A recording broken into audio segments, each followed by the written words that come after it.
I laid back down, and when I laid back down, my water broke all over the table. I thought I peed myself, and I looked at the nurse, a lady nurse, and I was like, ma'am, I just peed myself. She's like, honey, what are you talking about? I said, shut up and listen to me. I think I've been through enough right now with that amateur. I just peed my pants. She's like, you know what, honey, it's okay. Just let me check you out here. She lifted up my gown, and she's like, she saw what was going on. She's like, okay, hey guys, we need to hurry up right now. We need to speed this up a little bit. I'm looking at her like, what's going on? I just peed my pants. I could not think after all that. And the guy quickly stuck the medication to me, like in the IV. I told him, I said, when am I gonna get hit? I just got knocked out, like KO'd. They didn't ask me if I wanted to get put to sleep, or like they just knocked me out completely. And when I woke up like, it's weird because when they put me under, I was having a dream, and it's like the weirdest thing ever. I think the Twilight Princess Ganondorf music and everything was like in my head so badly because I was having a dream about fighting Ganondorf, okay? But I woke up to hearing Zelda cry. When I woke up, I was already in the recovery room, and I heard Zelda crying off in the corner. And I don't know if it's because I've never done drugs in my life, or I don't know if it's the drugs that they put me in general, but when I woke up, my entire body was just flailing like I was having a seizure. Like, it was violently just, and I was like, mom. I couldn't even talk. And I told my mom, I was like, you got to use your body weight to hold me down, because that's how bad I was. She had to use her entire body weight to pin me down so my body would stop, you know. It was like The Exorcist, okay? Once my body started to calm down after waking up and everything, the baby was brought over to me, and I remember I looked away because I needed to take that big gasp of air in first, right? So I looked away, and I remember as I was looking away, I felt this big baby getting put into my arm, and I just thought to myself, this is the moment that I've been waiting for a little over 9 months now. Like, this is the moment that I'm going to see my baby. I looked over in my arm, okay, and I just saw the biggest baby, this Pillsbury Doughboy baby in my arm. And I'm like looking at this thing, and I looked at my mom, and I was like, are you sure that thing is mine? And my mom just started laughing. She's like, yes, honey, like, that's Zelda, that's your baby. I'm like, are you kidding me? How did my body hold out? My mom and Zelda's dad, they asked the doctors, like, how heavy is the baby? Like, what's the weight? And it's funny because the doctors were like, oh, the baby's about 11 pounds. My mom and Zelda's dad were like, what? Like, at the same time in cue, like, what? And they were looking at me and my small body frame. They're like, I'm just sitting there like, I don't know how it happened either.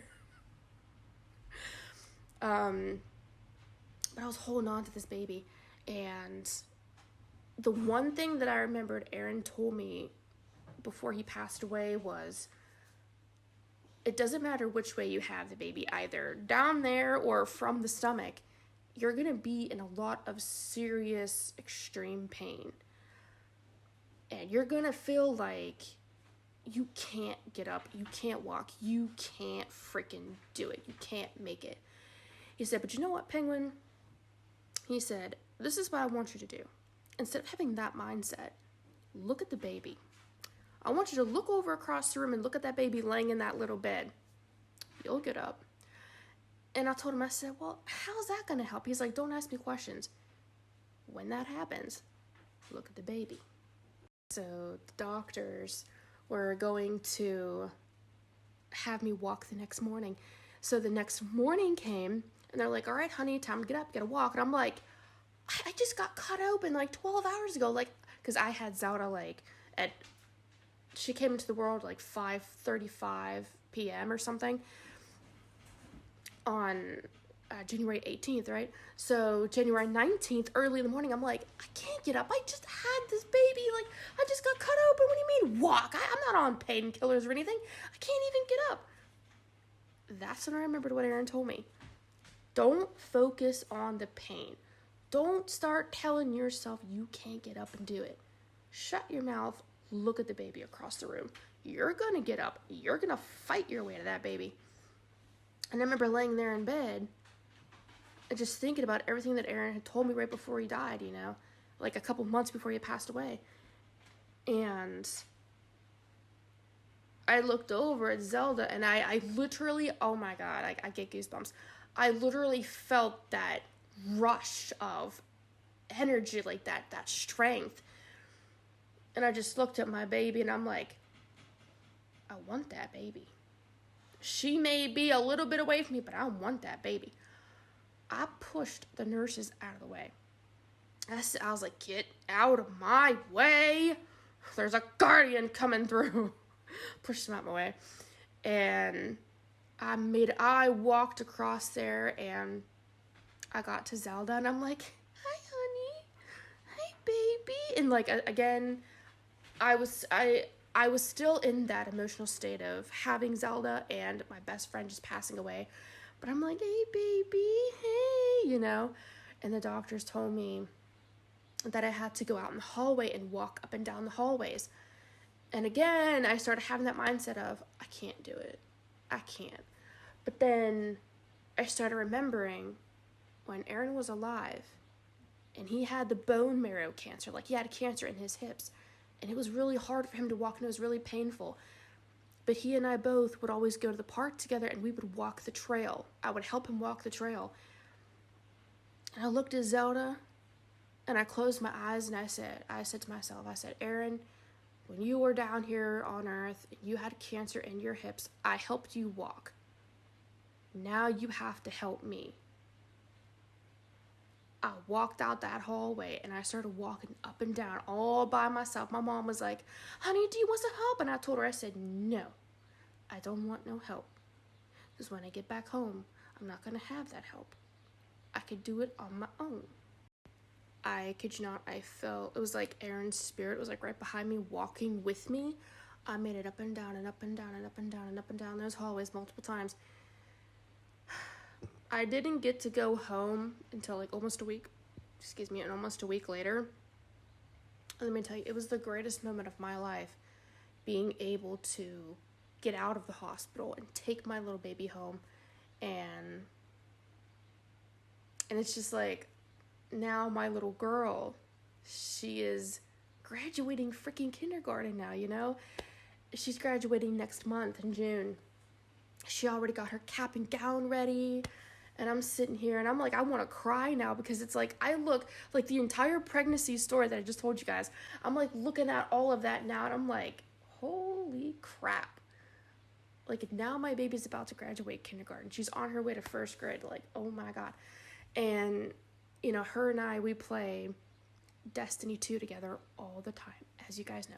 We play Destiny 2 together all the freaking time. We play Minecraft creative mode all the freaking time. We love building. We play so many other games together. And her and I were partners, and we're best friends.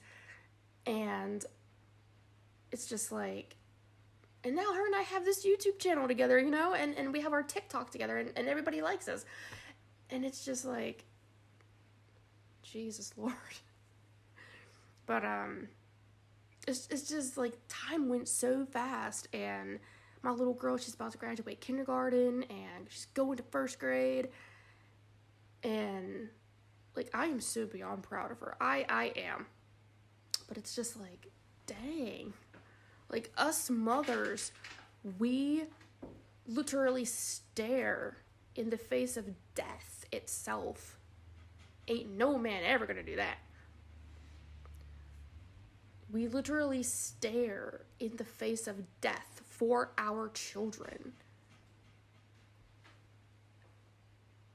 We sacrifice our time, our patience, our privacy, our literally everything for our children. Us women, we are amazing. We are superheroes. We are just absolutely stunning, beautiful, and amazing. It doesn't matter how your body shape is. We are bosses. We are superheroes. Like, we literally stared in the face of death and took it on. Like, how magnificent is that? You know?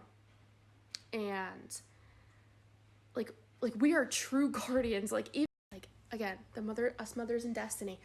It's like we are the true guardians. Mothers all around the world that went through the pain and the agony and the everything else and bringing life into this world and literally sacrificing everything they have, their freedom, their privacy, their everything else. We mothers are superheroes. We are freaking heroes. We are a blessing to humanity. Like, we are just phenomenal. Again, to stare in the face of death and just take it on for our children. It's like, I didn't realize, like, as a woman, I didn't realize how strong I really was until I had Zelda, until I had to get up and walk just to get to her. Like, that, I did not know how strong I was until I had to go through all of that. And again, it's like now, you know, Zelda, my little girl, Zelda Hasashi, she is graduating kindergarten. It's like, yeah, I wanted to share all of this stuff with you. I know this video is super, super long, so thank you for everybody who stuck with me in this story until the end of the video. But I figured that since tomorrow is Mother's Day, I really wanted to share you guys my motherly journey into being a mother, and I guess it's like my guardian journey into being a mother, if that makes sense. Because I've been a Destiny 2 guardian for like 10 or 11 years, and I even played the game when I was pregnant with Zelda and just like everything. So it's like, yeah, I wanted to make this video because tomorrow's Mother's Day, and us mothers are true superheroes. We are just phenomenal, and I really wanted to tell my whole story. But yeah, thank you for sticking with me for this long. I know this video was like super long, so thank you. Thank you, each and every one of you wonderful subscribers. Zelda and I love and appreciate you. We appreciate that you stuck. We appreciate the fact that you took time out of your wonderful day and watched this entire video. Zelda and I, we're still sick, so she's laying down.